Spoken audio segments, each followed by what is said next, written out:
नमस्ते दोस्तों, आपका हमारे YouTube चैनल में स्वागत है और आज हम बात कर रहे हैं कि आने वाले हफ्ते में सोने और चांदी का भाव कैसा रह सकता है क्योंकि बहुत ही महत्वपूर्ण हफ्ता है आने वाला। इसमें फेडरल रिजर्व की ब्याज दरों पर बैठक भी है। उधर इजराइल और पैलेस्टाइन में भी जो हमले हैं वो तेज हो गए हैं। तो अगला हफ्ता सोने और चांदी के भाव के लिए कैसा रह सकता है, इस पर हमारे साथ बात करने के लिए इब्जा के national secretary CA Suren Mehta ji हैं। मेहता जी, आपका आपका स्वागत है।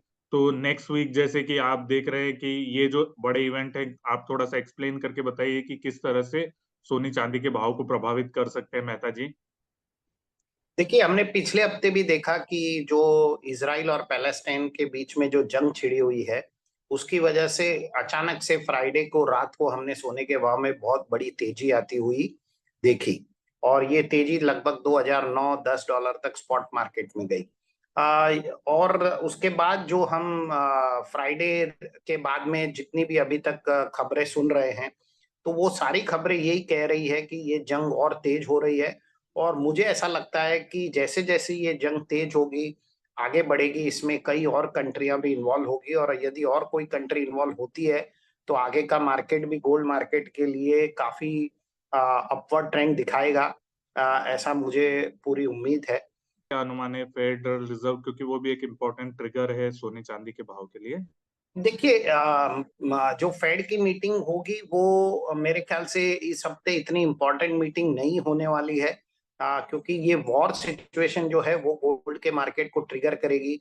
जो फेड की मीटिंग में तो लगभग तय है कि होने वाले और मार्केट उसको एक्सेप्ट कर चुका है। तो मुझे नहीं लगता उससे कोई बहुत बड़ा महत्वपूर्ण कोई फर्क पड़ने वाला है। मुझे लगता है कि हमें वॉर के ऊपर ज्यादा कंसंट्रेट करके गोल्ड मार्केट को देखना चाहिए, ना कि फेड मीटिंग को।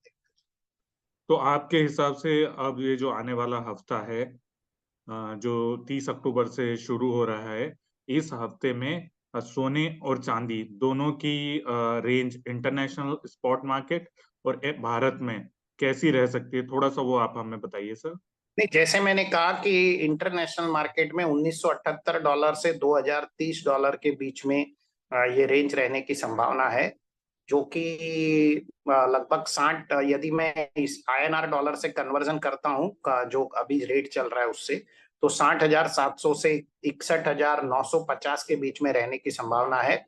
यदि वहां से ये और आगे ट्रिगर होता है तो 2050 डॉलर तक भी गोल्ड जा सकता है। और चांदी का भाव कैसे देख रहे हैं सर आप?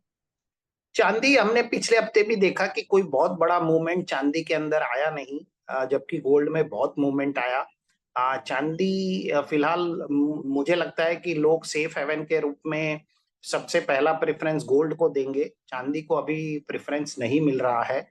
इसके मद्देनजर चांदी 22.49 $49 से लगा के 23.69 डॉलर के बीच में रह सकती है। तो कोई चांदी में मुझे बहुत बड़ा ऐसा मूवमेंट नजर नहीं आ रहा। जी, मेहता जी, इतनी अच्छी बढ़िया जानकारी देने के लिए आपका बहुत-बहुत धन्यवाद।